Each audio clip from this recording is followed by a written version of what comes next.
I believe my screen is visible to all of you guys. Yes, yes, Manish, it's visible.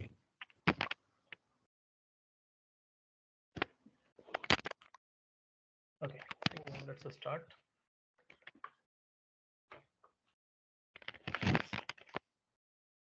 So welcome everyone. Welcome to our webinar on API security.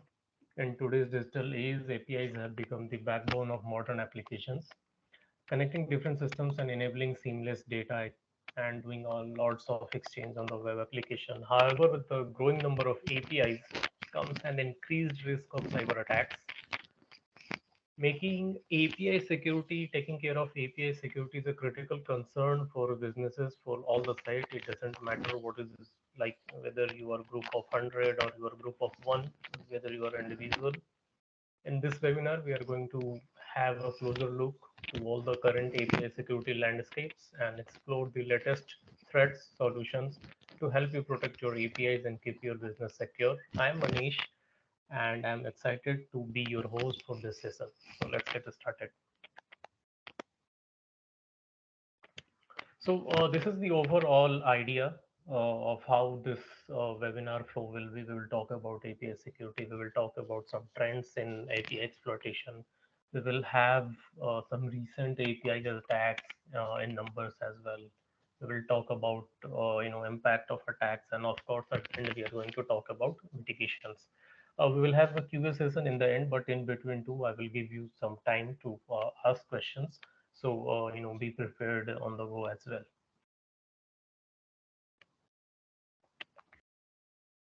Right.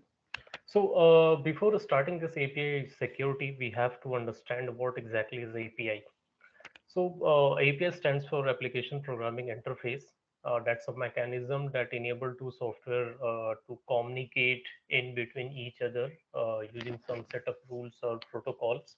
Right. So that's the easiest explanation of what one can give.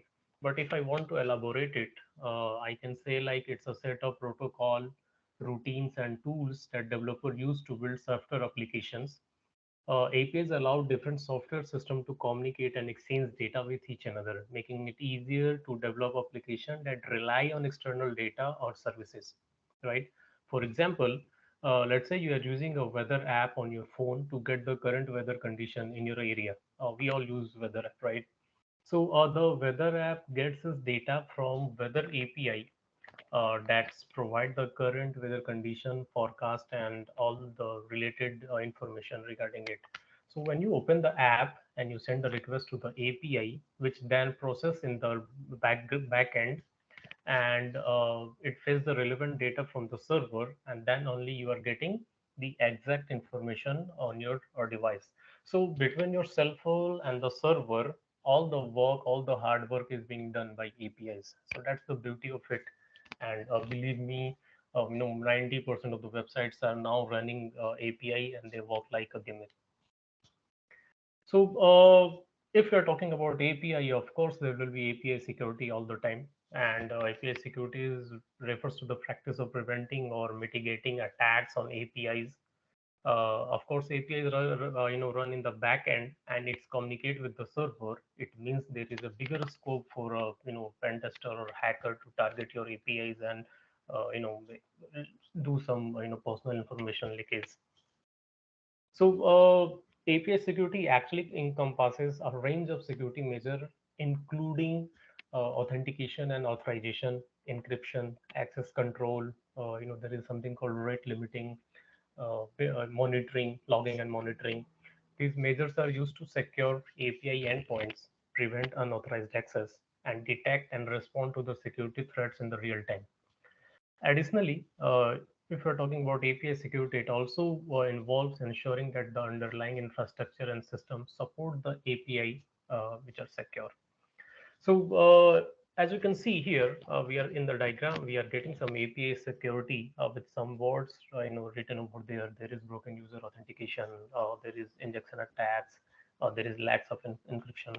So actually, this list is being provided by OWASP. OWASP is the Open Web Application Security Project. It's a open source organization which actually test around the most common attacks prevailing in between the web, API, cloud, mobile devices, etc. And they give us a number, and that number is called OS top 10.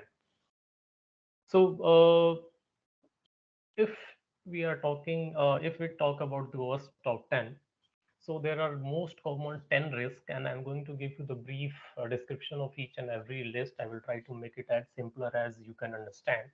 So the very first one is, as you can see here, is broken user authentication. So it's a weak or broken authentication mechanism which can allow attackers to gain unauthorized access to the sensitive data and resources. For example, if an attacker could use a brute force attack to guess a user password and gain access to the account, giving the access to personal information. So indeed, we all are using, logging in inside the device, inside any web application, inside Android application. And if someone is able to brute force that that API endpoints, and they are able to log in any of the accounts, so it's one of the most critical vulnerability one can say. The next one is broken object label authorization. So what is this broken object label authorization? Okay, I skip one. No worries. So an API that lacks proper object level authorization checks can allow an attacker to manipulate the objects and perform the unauthorized action. For example, let's say an attacker could change the account balance of an user by exploiting the vulnerability in the API, allowing them to steal the money. Let's say we are using a payment app, a payment gateway, and you are getting some cashback point, credits point, something like that, credits. So if someone is able to steal your credit inside their account without getting to know your password and stuff, that is a broken object level authorization. Uh, the third one, or the second one here, is broken function level authorization. So API that lack proper authorization checks at the function level can allow attackers to access unauthorized resources. For example, an attacker could exploit a vulnerability in an API that allow them to bypass authentication and gain access to sensitive data. If you see, all these three are somehow interrelated: the broken user authentication, the BOLA, the broken object level authorization, also termed as BOLA, then there is BAFLA. So they all are somehow interconnected with each another. Now the next one is injection attack, of course, right? So APIs that accept user input without proper validation can lead to the injection attacks such as SQL injection, cross-site scripting, and other type of code injection attacks. You might have seen in the news, or you might have read somewhere on the internet that data are being dumped, right? So data dumping means there might be a chance that there was an injection vulnerability, and hacker was able to exploit that using some of the worst top 10 attacks, and now we are having data dumps. Any question? Anyone? Any question till now? I think there is some issue in mic as well, if I'm not wrong.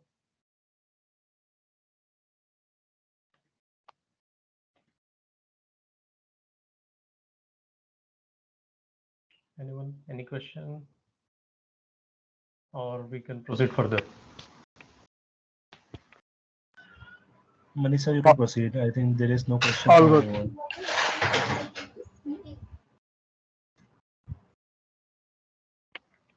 Great. So next one is excessive data exposure. As per the name suggests, it's excessive data exposure. And recently, even I was able to find, I was walking around in one of the big website, and actually that's a website we use all the time. So I was walking around that website, and I found one endpoint which was exposing more than, I can say, 2 lakh PIA, personal identification information, where it was having some name, email ID, cell phone number, user ID, and stuff like that. So this is common. Actually, people think nowadays even a developer or even a security guy who are testing. I have checked. I have seen the mindset of the people thinking like, yeah, hey, this is the simplest thing. This can't be exploited on the internet. But to the fact states otherwise. whatever people are thinking like this can't happen in the wild is being exposed, is being exploited by attackers, and at the end company is getting a very bad reputation on the internet. So after excessive data, there is security misconfiguration. Of course, misconfigured API can expose sensitive data, create access control, vulnerabilities, and other security issues. For example, if an API that uses a default or weak password could be exploited easily, so what could be worse than that, right? Uh, after that, we have insufficient access control. Uh, See, the thing is, if we are talking about insufficient access control, this word is actually having a two three different statement in itself.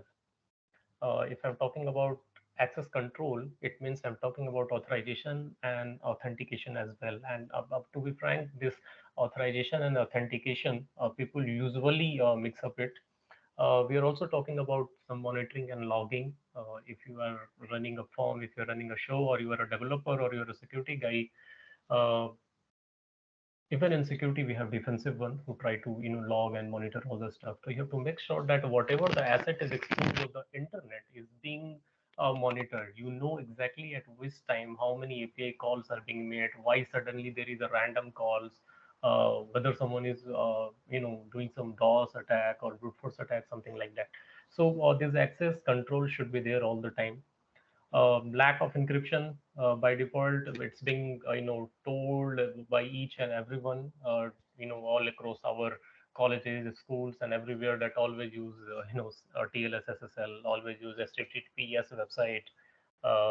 Don't use public Wi-Fi if it doesn't have encryption or login over there.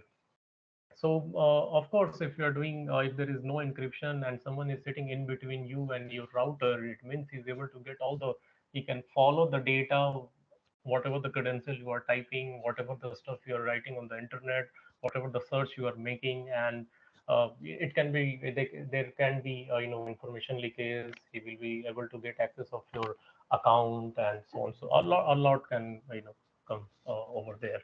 So this was top 10. It seems like it's just 10, but of course there, if you will start testing, there are lots of things inside it as well. There are stuff like mass assignment attack, parameter pollution, and so on and so forth. So underneath that, then there are lots of checklists as well. But again, to be at the, even if you are a technical or non-technical, you should know, okay, okay, we have these are some of the things which we should be taken care of. And believe me, whatever we have talked about right now, they actually give more than 70% of the security breaches on the internet. We will see in upcoming slides as well. Okay, so what is the trends of API exploitation? Of course, we have talked about it, right? So there is broken access control, there is injection attacks. Injection attacks are one of the most critical attack which can happen on your server. Uh, SQL injection means someone is able to dump your database out of your server as SQL server. OS injection attack, it means someone is able to execute some codes on your server, doesn't matter which type of server you are using, Windows or Linux. They can execute code, and as you know, if you're talking about Linux, we have /etc/password file. Rather than that, there are lots of version file, host file, a plethora of things are over there. So if someone is able to execute this OS commands and is getting the output, it means is already inside your server. We just need uh, Mastercard to be inside. Though without Mastercard too, your server is like a transparent room for him. Even if he's outside, he's able to see and everything, right? And just because it's a voice command injection, he might be able to execute something, and he will be able to get the Mastercard of your server. He will be able to get the remote code. Then we have SSTI, server side template injection. If you are from development background, so 6 month or 8 month back how painful was Log4j, right? And Spring for Shell, Log4Shell. everyone was running on the internet. Log4j is being exploited. Log4j is being exploited, and I think this was the time when development team too started getting curious about the security concern, because development team was doing everything fine. If you're a Java developer, you use the log function, you configured it, you deployed it, you thought like, okay, my website is running astounding. We don't have to do anything. You get the credit for your client, and suddenly one day a nightmare comes, log4j, and now even though everything was secure, your client is saying like, my server is being accessed by someone in some different part of the world is doing some cryptocurrency mining using my server. The server which you have coded is being exploited, and everything is the clock has turned, and now you are in panic mode. So SSTI, these injection vulnerabilities can be that much critical. Then we have cross-site scripting. Though they are mostly this attack is mostly related to web application, but web and APIs goes hand in hand. So that's why we have this cloud API attacks and data exposure attacks as well. Now the thing is, which are the most common attacks being a pen tester? Like, I'm doing pen testing from last 10 years, and if I'm getting any API, it means it's a lottery for me. Why? Because in case of API, I can perform automated attacks. Cyber criminals often use automated tools to scan the internet for vulnerable APIs and launch attack against them. These tools can quickly identify and exploit vulnerabilities at scale, allowing attackers to target any or many APIs simultaneously. The second thing which people are doing, as I told you, I gave you example some time back. I was able to find those data dumps on one of the most renowned website on the internet. So if I'm able to get those kinds of information, name, email ID, cell phone number, details, and stuff, so there can be a chance of identity theft, right? So that is critical inside API environment as well. Post that, we have talked about injection attack. There is something called DDoS attack. You might have heard about it. Some website is down for some time, and after some time, it is again, it's backed up, right?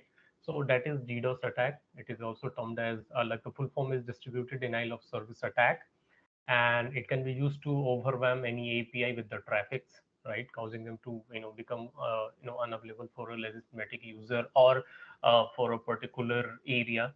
Let's say if you are having an API and your server can only grasp 1,000 ping in 1 second, and suddenly someone is sending 10,000 ping from 10 different latitude or longitude or countries.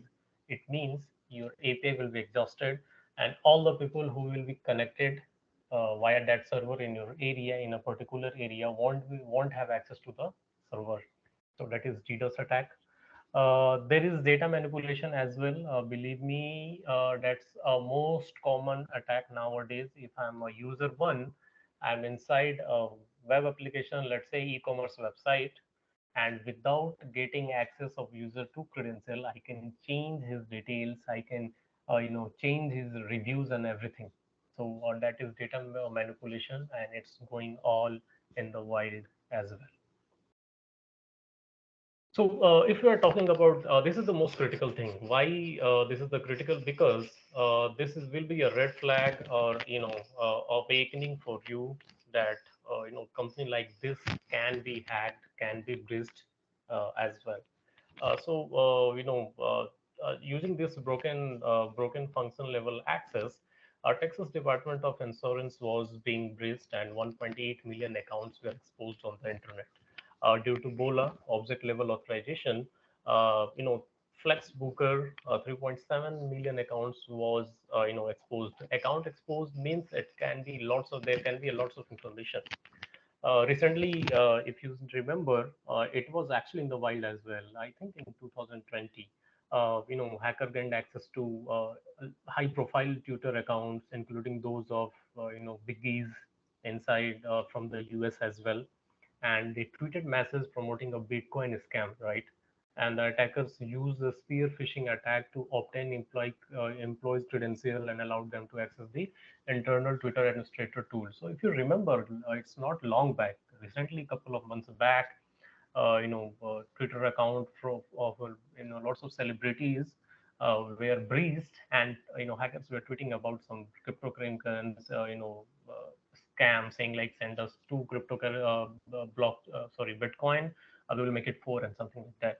So just think for a while. Twitter, it's a biggie in itself, and now we are talking about all the celebrities who have, of course, their security. I'm talking about political celebrities as well. Their account was being breached. Beetle Eye, it was there was actually misconfigured S3 bucket, and 7 million accounts was being breached. In case of Optus, again the same thing was happened. Now the thing is, what where this data, like if someone is leaking the data, where it is you know moving around, sailing around. It's when a data breach is happening, or let's say someone is able to breach a particular company's data, they usually move that data to the dark web, where remember, whatever we use the surface web, which is just 4% of the complete internet. So first your data is being sold over there. That data is being used for lots of things, and I'm pretty sure more than 60 or 70% of these people in this webinar, they use same password at different places. So yeah, that data is being forwarded over there, sold over there, and then the awkward thing started to happen. People start tweeting saying like, "Hey, my Facebook account is hacked, my Twitter account is hacked," something like that. Again, if you're talking about Facebook, uh, it seems in September 18, Facebook too announced that due to some API vulnerability, more than 50 millions of the user accounts was breached. There is a company, financial company, Capital One. So they breach one more than 100 millions of their individual users account from states, right? And they still till today it's being told that the same thing is happening. LinkedIn breach happened in 2021, in 2022 as well. So the overall idea of this anatomy is that even the company who are investing billions of dollars in their security, uh, they have lots of users, they have millions of users, they have thousands of security experts over there, but just a single endpoint misconfiguration can lead to millions and billions of dollar loss, because here there is a data breach, there will be fine, there will be loss of reputation and lots of stuff, right? So, of course, that's again a bigger concern why we should be, focusing specifically on APIs most as well. Now, if you're talking about loss in number, of course, according to the report of lots of bug bounty platform, 83% of the targeted web application attacks are just due to APIs. So, out of 10, eight website is being attacked or hacked just because API is being misconfigured or someone is able to expose the API. If you're talking about the figures in number, US companies face a combined up to $23 billion in loss in 2022 individually, and most of them were linked to APIs exposure. More than 41% of the company in last 1 year have recorded that a security incident which is related to APIs. Uh, if I'm talking about the overall, let's say if a company is being breached, 100 millions of data is being breached or 50 million of data is being breached, and if that company is breached from different places, again, there is more than 90% chance that that breach happens just because API, misconfiguration or some API problem was there. And as you can see, the figure is 75 billion just due to API. Now, if you talk about the cybersecurity as a wholesome, which involves lots of web application, APIs, app, PlayStation, and so on and so forth, the figure is more than $220 billion.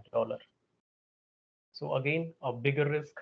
We all are using API. We all are having our OTT platform installed in our cell phone. We are watching on our smart TV. We are watching it on inside our cell phone. We have IoT devices at our home. We are asking Alexa or Google or Siri, "Hey, what is going on?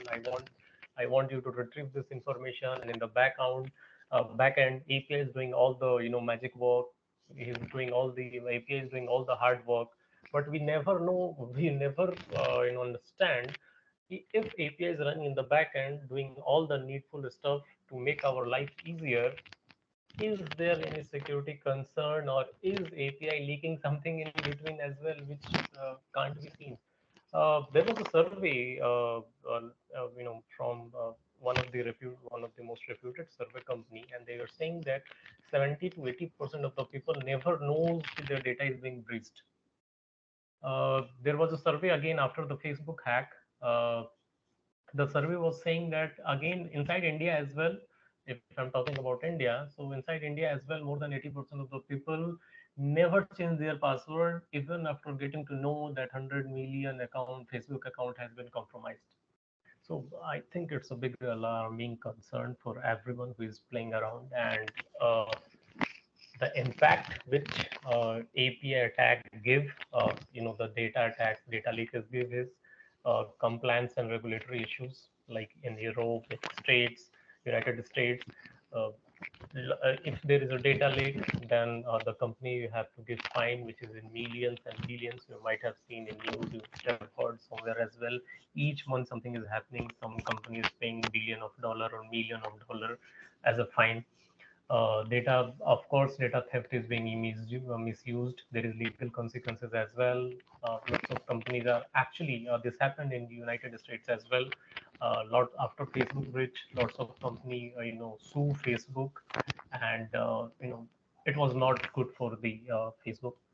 But again, in most of the countries, there is no such type of law. So if there is no law, so it means even if your data is being leaked, someone is taking advantage of that data leak, that company will just release a apology note and you can't do anything. So taking care of your security, uh, it's not just in the organization's hand, it is in your hand as well, because you're the one who are giving the data to that organization. So if there is at least a cybersecurity awareness where you can just play around, you are using a website, you saw that it is HTTP, or you are visiting airport, or some cafe, and you saw that there is an open Wi-Fi, you connect there. It's not asking for any credential or nothing. So that's a big red mark stating that hey, back off. It's not the right place to play around with your personal stuff. There is personal financial loss as well. Cryptocurrency, we all know about it. Like in just 2 years, so much cryptocurrency hacks has been done that it will actually equate what all cybersecurity breaches has been done in last 20 years.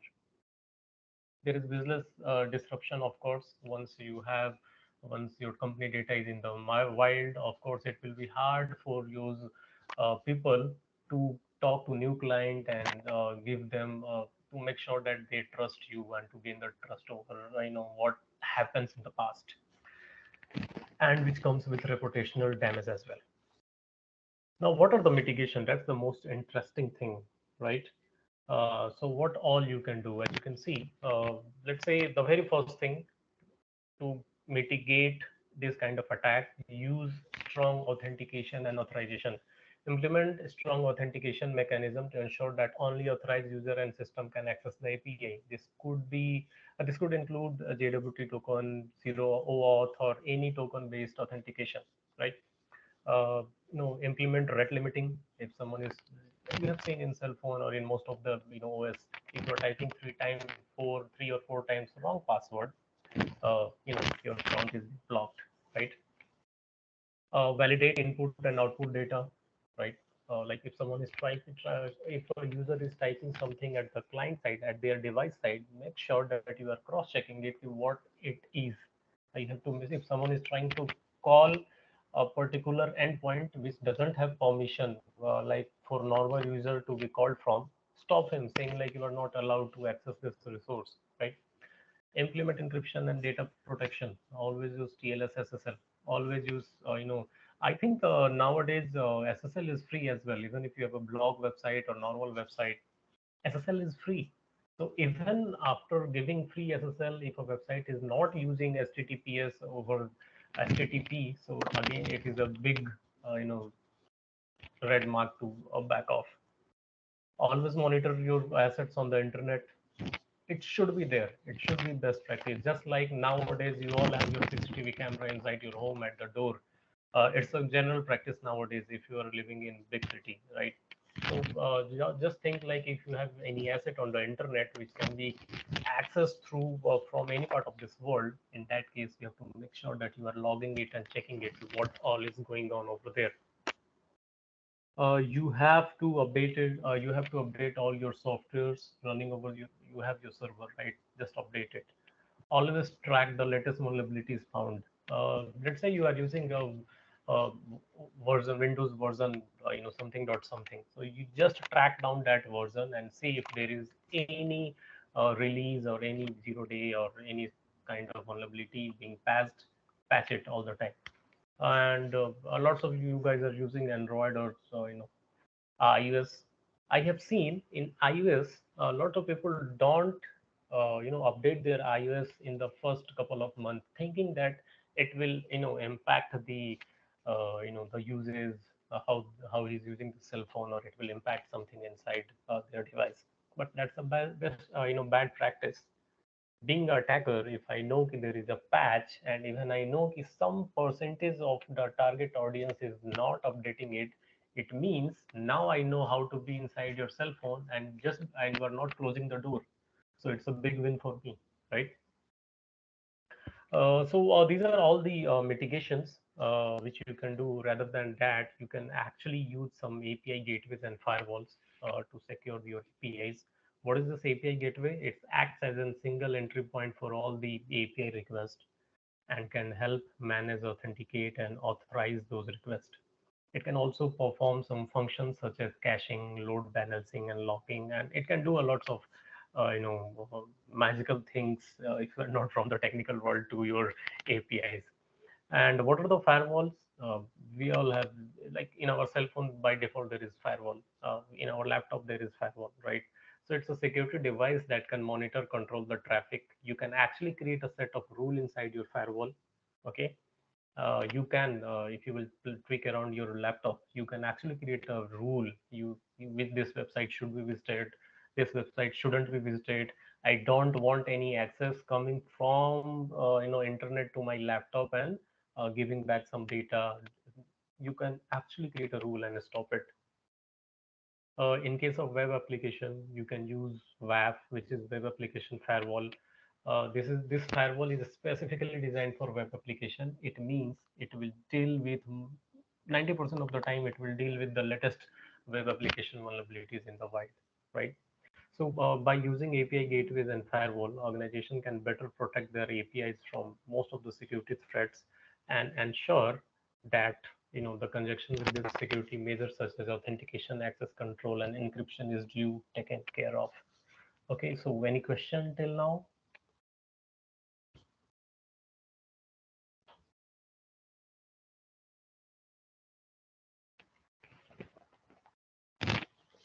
Based on the silence, we can say that there are no questions. Okay, so I believe I just don't want to take your weekend, a lot of time. So I thank you everyone who attend our webinar on API security. We hope you find this information and insights, in session valuable and informative. And I actually planned it in such a way that it should be in layman talk, so that even if it doesn't matter, you are from technical background or you are a nerd, of course you will enjoy, you might have learned something, or you might have thought here, okay, these are the things which are going on all around the background. Remember, API security is a critical aspect of protecting against cyber threats and ensuring the safety and privacy of sensitive data, of course. By implementing the best practice discussed in this webinar, you can actually help yourself and your organization better to secure any APIs and, from the outsider security threat, right? So stay safe and I will say just have a cyber secure time ahead, right? So thank you everyone. We are open for Q&A. You can have your brainstorming, whatever you are thinking, you can ask right here, right? APIs are everywhere. Remember, it's in your cell phone, it's in your IoT device, it's in your, anything which is connected to the internet, any software whichever you are using as a SaaS, it's having API. Anyone, any question?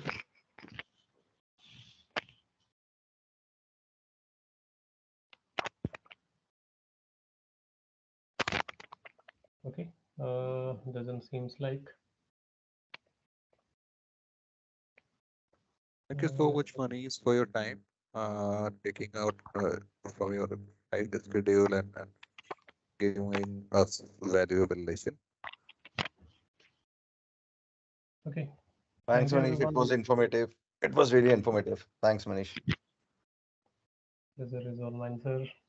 Anyone, any question?